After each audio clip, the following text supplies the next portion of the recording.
ನನ್ನತ್ತಿಗೆ ಚಂಚಲೆಯ ಬುದ್ಧಿ ಚಂಚಲ ಅಂತ ಹೇಳ್ತಾರೆ. ನನಗೆ ನೀರು ತರಲು ಕಳಿಸಿ ನಾನು ನೀರು ತೆಗೆದುಕೊಂಡು ಬರುವಾಗ ಮನೆ ಒಳಗೆ ಯಾರೋ ಪರಪುರುಷನ ಧ್ವನಿ ಕೇಳಿದಂತಾಯಿತು. ಇದು ಸತ್ಯನಾ? ಚಿಚಿ, ಇರಲಿಕ್ಕಿಲ್ಲ.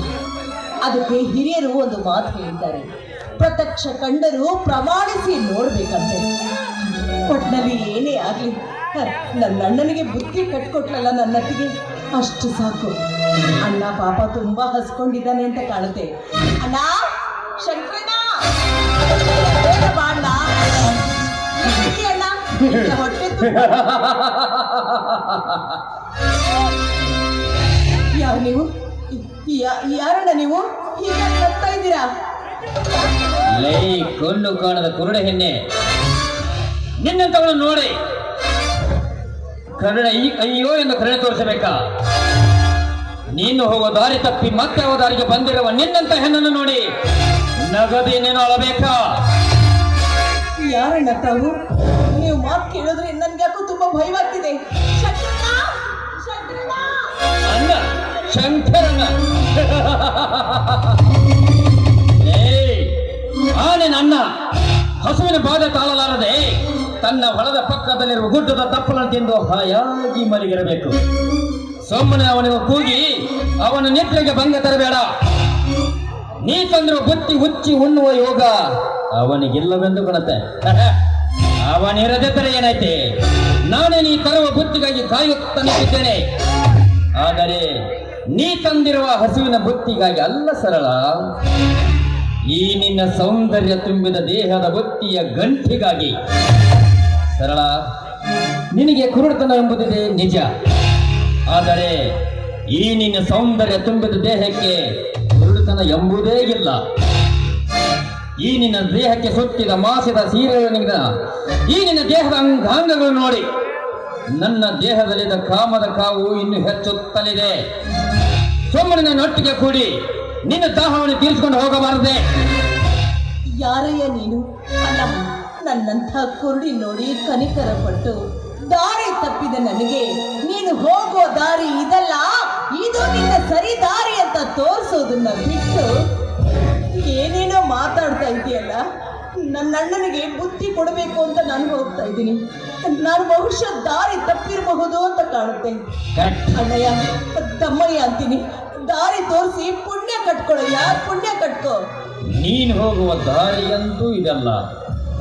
ನಿನಗೆ ನಿನ್ನ ಹೊಲದ ದಾರಿ ತೋರಿಸಬೇಕಂದ್ರ ನನ್ನ ಮಾತಿಗೆ ಹೂ ಅಂದರೆ ಮಾತ್ರ. ಅದಾವ ಮಾತು ಹೇಳಿ. ಸರಳ, ನಾನು ಈ ಊರಿನ ಗರ್ಭ ಶ್ರೀಮಂತ ಅಷ್ಟೇ ಅಲ್ಲ, ಇನ್ನು ಮದುವೆಯಾಗದ ನವ ಯುವಕ. ಈ ಸ್ಥಳದಲ್ಲಿ ನಮ್ಮಿಬ್ಬರನ್ನು ಬಿಟ್ಟು ಬೇರೆ ಯಾರು ಬರಲು ಸಾಧ್ಯವಿಲ್ಲ. ನಾನು ನಿನ್ನ ಮೇಲಿಟ್ಟಿರೋ ಕಾಮದ ಬಯಕನ್ನು ತೀರಿಸಿದರೆ ಮಾತ್ರ. ಅಣ್ಣ, ಇದೇನಣ್ಣ ಕಾಮ, ಬಯಕೆ, ಆಸೆ ಅಂತ ಏನೇನೋ ಕನವರಿಸ್ತಾ ಇದ್ದೀರಲ್ಲ. ನನಗೆ ಯಾಕೋ ನಿಮ್ಮ ಮಾತು ಕೇಳಿದ್ರೆ ಭಯವಾಗ್ತಿದೆ.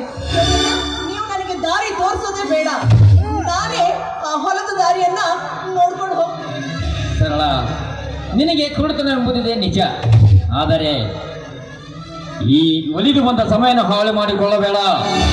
ಇನ್ನು ನೀನು ನನ್ನ ಒಪ್ಪಿದರೆ ನೀನೇ ನನ್ನ ಧರ್ಮಪತಿಯನ್ನು ಸ್ವೀಕರಿಸಿ ನನ್ನ ಅರಮನೆಗೆ ಕರೆದುಕೊಂಡು ಹೋಗುತ್ತೇನೆ. ಅಣ್ಣ, ಈ ಕುರುಡಿಯನ್ನ ಕಟ್ಕೊಂಡು ನೀವ್ಯಾವ ಸುಖ ಉಂಟಿರಣ್ಣ? ಎಷ್ಟೇ ಆಗಲಿ ನೀವು ಆಗರ್ಭ ಶ್ರೀಮಂತರು. ನಿಮ್ಮ ಶ್ರೀಮಂತಿಕೆಗೆ ಸರಿದೂಗುವ ಕನ್ಯೆಯನ್ನ ನೋಡಿ ಮದುವೆ ಮಾಡಿಕೊಳ್ಳಿ. ಅಂದ್ರೆ ನಿಮಗೂ ನಿಮ್ಮ ಮನೆತನಕ್ಕೂ ತಕ್ಕ ಹೆಸರು ಬರುತ್ತಣ್ಣ. ಸರಳವಾಗಿ ತನ್ನ ಹೊಲದ ದಾರಿ ಹಿಡಿದು ಹೋಗುವ ಆಸೆಯಂತೂ ಇವಳಿಗಿಲ್ಲವೆಂದು ಕಾಣುತ್ತೆ. ಸರಳ, ಮಾತಿಗೆ ಮಾತು ಬೆಳೆಸಿ ಅನಾಹುತ ಮಾಡಿಕೊಳ್ಳಬೇಡ. ಇಂದು ನೀನು ಒಪ್ಪಿದರೆ ಸರಿ, ಇಲ್ಲವಾದರೆ ಏನು ಮಾಡ್ತೀಯ? ಏನು ಮಾಡ್ತೀಯ ಎಂದು ಮರುಪ್ರಶ್ನೆ ನನಗೆ ಕೇಳುವಯ್ಯ. ಸರಳ, ಈ ಗಜೇಂದ್ರ ಬಾಬು ನಿನ್ನನ್ನು ತಪ್ಪಿಕೊಂಡು ಈ ನಿನ್ನ ದೇಹಕ್ಕೆಲ್ಲ ಮುತ್ತನ್ನೆಟ್ಟು ಆ ಜೇನುಗೂಡಲಿರುವ ರಸವನ್ನು ತುಂಬಿಗಳು ಹಿರಿದಂತೆ ಈ ನಿನ್ನ ತುಂಬಿದ ಸೌಂದರ್ಯ ದೇಹಕ್ಕೆ ನನ್ನ ಕಾಮದ ರಸವನ್ನು ಬೇಯಿಸದೆ ಬಿಡಲಾರ ಈ ಛಲಚಾರ. ಗಜೇಂದ್ರ, ಯಾವುದೇ ಕಾರಣಕ್ಕೂ ನೀನು ನನ್ನ ಹತ್ರ ಮಾತ್ರ ಬರಬೇಡ. ಈ ನನ್ನ ಅರ್ಥನಾದವನ್ನ ನನ್ನ ಅಣ್ಣನ ಕಿವಿಗೆ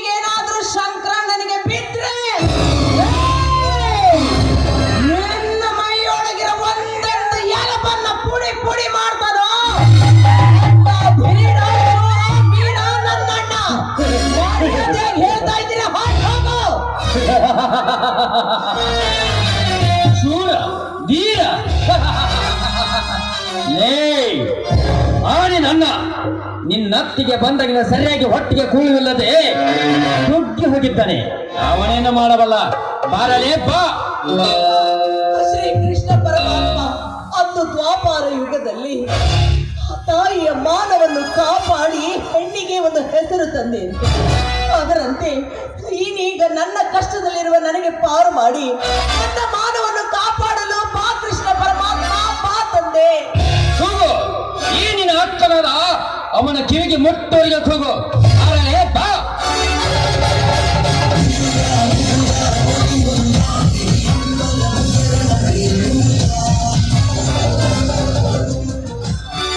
ಅವಿವೇಕಿ, ಪರಸ್ತ್ರೀಯ ಮಾನಭಂಗಕ್ಕೆ ಕೈ ಹಾಕಿವ ಸೋಲು. ಅವನು ಪ್ರತಾಪ್. ಅಣ್ಣ ನೀನ ಚೇ ಚೇ ಎಂತ ಹೊತ್ತಿನಲ್ಲಿ ಎಂತ ಅಡಗಿರುವುದು ಅನ್ನೋದಕ್ಕೆ ಈತನೇ ಸಾಕ್ಷಿ. ನನ್ನ ತಂದೆಯವರ ಕಾಲದಿಂದ ನನ್ನ ಮನೆ ತೆರೆದ ಮಾನ ಪ್ರಾಣ ಕಾಪಾಡಿಕೊಂಡ ಬಂದ. ನನ್ನ ಹೆತ್ತಪ್ಪ ತೀರಿ ಹೋದಾಗ ಆ ಸ್ಥಾನದಲ್ಲಿ ಈತನು ಇದ್ದು ಈತನು ಮಾಡುತ್ತಿರುವ ಕೆಟ್ಟ ಕೆಲಸಗಳಿಂದ ನನ್ನ ಮನೆ ತೆರೆದ ಮರ್ಯಾದೆಯನ್ನೇ ಕಳೆಯುತ್ತಿರುವನಲ್ಲ ಈತ. ನೋಡಿ, ಆ ಶ್ರೀ ಕೃಷ್ಣ ಪರಮಾತ್ಮ ದ್ರೌಪದಿ ಕಷ್ಟದಲ್ಲಿದ್ದಾಗ ಬಂದು ಸಹಾಯ ಮಾಡಿದರಂತೆ. ಅದರಂತೆ ಆ ಕೃಷ್ಣನ ಪ್ರತಿರೂಪ ತಾಳಿ ನೀವು ಬಂದು ನನಗೆ ನನ್ನ ಮಾನ ಪ್ರಾಣ ಕಾಪಾಡಿ ನನಗೆ ಸಹಾಯ ಮಾಡಿದ್ರಿ. ನಿಮಗೆ ತುಂಬಾ ಧನ್ಯವಾದಗಳು. ಇಂತಹ ಸಂದರ್ಭದಲ್ಲಿ ಬೇರೆ ಯಾರಾದರೂ ಬಂದಿದ್ದರು ಕಾಪಾಡುತ್ತಿದ್ದರು. ತಾವು ಇನ್ನು ಗಾಬರಿ ಆಗಬೇಡಿ. ತಾವು ಬಂದ ಕೆಲಸಕ್ಕೆ ಹೋಗಬಹುದು. ನೋಡಿ, ನಾನು ಹೊಲಕ್ಕೆ ಹೋಗಿ ನನ್ನ ಅಣ್ಣನಿಗೆ ಬುತ್ತಿ ಕೊಡಬೇಕು ಅಂತ ಬಂದಿದ್ದೆ. ಅಂದಾಗ ಬುತ್ತಿ ಗಂಟು ಇಲ್ಲೆಲ್ಲೇ ಬಿದ್ದಿರ್ಬೇಕು. ದಯವಿಟ್ಟು ಕೊಡ್ತೀರಾ? ನಾನು ಹೋಗ್ತೀನಿ. ಅಂದ ಹಾಗೆ ತಾವು ಕುರುಡಿನ? ನಾನು ಚಿಕ್ಕವಳಿದ್ದಾಗಲೇ ಕಣ್ಣು ಕಳೆದುಕೊಂಡ ನತ ದೃಷ್ಟಿ. ಪಾಪ, ನಿಮ್ಮ ನೋಡಿದರೆ ನನಗೆ ಅಯ್ಯೋ ಅನಿಸುತ್ತದೆ. ಅಂದ ಹಾಗೆ ನಿಮ್ಮ ಊರು ಹೆಸರು ಏನೊಂದು ಕೇಳಬಹುದಾ? ನಾನು ಇದೇ ಊರಿನ ರಂಗಜ್ಜನ ಮಗಳು. ನನ್ನ ಹೆಸರು ಸರಳ ಅಂತ. ನನ್ನ ಅಣ್ಣ ಶಂಕರ, ವಿಶ್ವನಾಥ ಅಣ್ಣಂದಿರಿದ್ದಾರೆ ಇಬ್ರು. ಏನು, ವಿಶ್ವನಾಥನ್ ತಂಗಿ ಎಂದರೆ ನೀವೇನಾ? ಅಂದ್ರೆ ವಿಶ್ವಣ್ಣನ ಪರಿಚಯ ನಿಮ್ಗೆ ಇದೆ ಅಂದಾಗಾಯ್ತು. ನಿಮ್ಮ ಅಣ್ಣ ನಾನು ಕೂಡ ಒಂದೇ ಕಾಲೇಜಿನಲ್ಲಿ ಶಾಲೆ ಕಲಿತೀವಿ. ಅಂದ ಹಾಗೆ ನಿನ್ನ ಅತ್ತಿಗೆ ಚಂಚಲ ಹೇಗಿದ್ದಾಳೆ? ನನ್ನ ಅತ್ತಿಗೆ ನನ್ನ ಪಾಲಿನ ಸಾಕ್ಷಾತ್ ದೇವತೆ. ನನ್ನನ್ನ ಅವಳು ತನ್ನ ಹೊಟ್ಟೆಯಲ್ಲಿ ಹುಟ್ಟಿದ ಮಗಳಿಗಿಂತ ಹೆಚ್ಚಾಗಿ ನೋಡ್ಕೊತಾಳೆ. ದೈವ ಸ್ವರೂಪಿಯಾದ ನನ್ನ ಅತ್ತಿಗೆ ಬಗ್ಗೆ ಎಷ್ಟು ಹೊಗಳಿದ್ರೂ ಕಡಿಮೆನೆ. ನೋಡಿ, ನನ್ನ ನನಗೆ ಬುದ್ಧಿ ಕೊಡಬೇಕು. ದಯವಿಟ್ಟು ಎಲ್ಲಿದೆ ಅಂತ ಕೊಡಿ, ನಾನು ಬೇಗ ಹೋಗ್ತೀನಿ. ಅತ್ತಿಗೆ ಚಚ್ಚಿದ್ರೆ ನಿನ್ನ ಅತ್ತಿಗೆ ಗುಣಗಾನ ಹೇಳುತ್ತೀಯಲ್ಲ. ನಿನ್ನ ಪ್ರೀತಿ ಅಣ್ಣನ ಮೇಲೆ ಆನೆ ಇಟ್ಟು ಹೇಳು, ನೀನು ಊಟ ಮಾಡಿರುವೆನೆಂದು.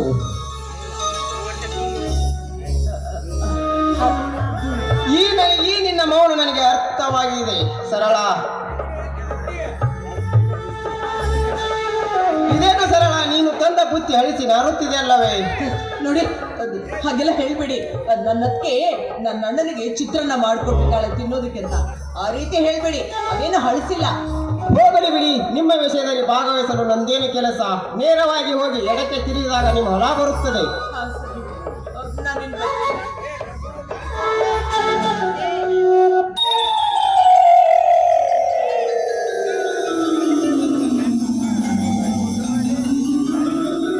ಏಕೆ ಸರಳ, ಏಕಾಏಕಿ ಚಕ್ಕರ ಬಂದು ಬೀಳಲು ನೀನು ಸರಿಯಾಗಿ ಊಟ ಮಾಡಿಲ್ಲಂತೆ ಕಾಣಿಸುತ್ತದೆ. ಹಾಗೇನಿಲ್ಲ. ನನ್ನ ಅತ್ತಿಗೆ ನನಗೆ ಹೊಟ್ಟೆ ತುಂಬ ಊಟ ಮಾಡಿಸಿನೇ ನನ್ನ ಅಣ್ಣನಿಗೆ ಬುತ್ತಿ ಕೊಟ್ಟು ಬಾ ಅಂತ ಹೇಳಿದ್ದಾರೆ. ಮಾತೆತ್ತಿದ್ರೆ ನಿನ್ನ ಅತ್ತಿಗೆ ಗುಣಗಾನ ಹೇಳುತ್ತೀಯಲ್ಲ. ನೀನಿನ ಪ್ರೀತಿ ಅಣ್ಣನ ಮೇಲೆ ಆನೆ ಇಷ್ಟು ಹೇಳು, ನೀನು ಊಟ ಮಾಡಿರುವೆ ಎಂದು. ಈ ನಿನ್ನ ಮೌನ ನನಗೆ ಅರ್ಥವಾಗಿದೆ ಸರಳ. ನಾನು ಊರಿಂದ ಬರುವಾಗ ನಾನಷ್ಟು ತಿಂಡಿಯನ್ನು ಕಟ್ಟಿಕೊಂಡು ಬಂದಿರುವೆ. ಅವನಷ್ಟು ತಿಂದು ಮರಳಿ ಮನೆಗೆ ಹೋಗು. ಬೇಡ, ನನ್ಗೇನು ಬೇಡ. ನನ್ಗೇನು ಕೊಡ್ಬೇಡಿ, ನಾನು ಹೋಗ್ತೀನಿ. ನಿಲ್ಲು ಸರಳ, ನಾನು ಕೊಟ್ಟ ತಿಂಡಿ ತಿನ್ನದೆ ಹೋದರೆ ನನ್ನ ಮೇಲೆ ಆನೆಗಿದೆ ನೋಡು. ಎಂಥ ಕರುಣಾಶಾಲಿಗಳು ನೀವು.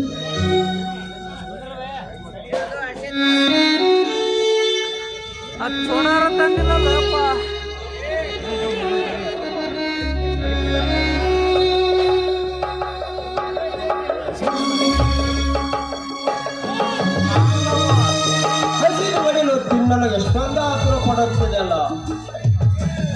ಹಾ ಮೆಲ್ಲಿಗೆ ತಿನ್ನಿ ಮೆಲ್ಲಿಗೆ.